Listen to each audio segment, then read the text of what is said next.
Zinām, ka vecajās daudz dzīvokļu paneļēkās uzvelk siltu mētelīti no ārpuses. Tur tas izskats katrā ziņā nav dominējošs un būtisks. Bet, lai saglabātu šīs te vēsturiskās apbūves, patiesās vērtības arī arhitektoniskās, tad, protams, šāda te standarta pieeja kvartāla attīstītājiem nederēja. Šī gadījumā tad arī tika meklēts šis te risinājums, kas no vienas puses ļauj to ēku energoefektivitāti paaugstināt un termisko komfortu, bet no otras puses garantē arī šo te konstrukciju ilgmūžību.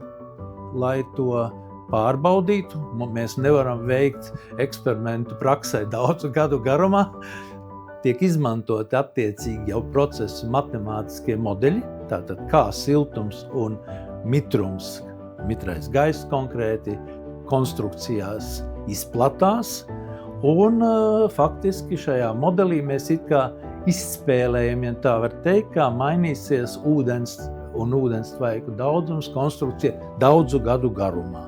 Un ja šī te dinamika ir laikā pozitīva ar tendenci, ka samazinās maksimālais mitrums un nepārsniedz kaut kādas kritiskās vērtības, tad šāda konstrukcija ir labi lietojama un ilgtspējīga.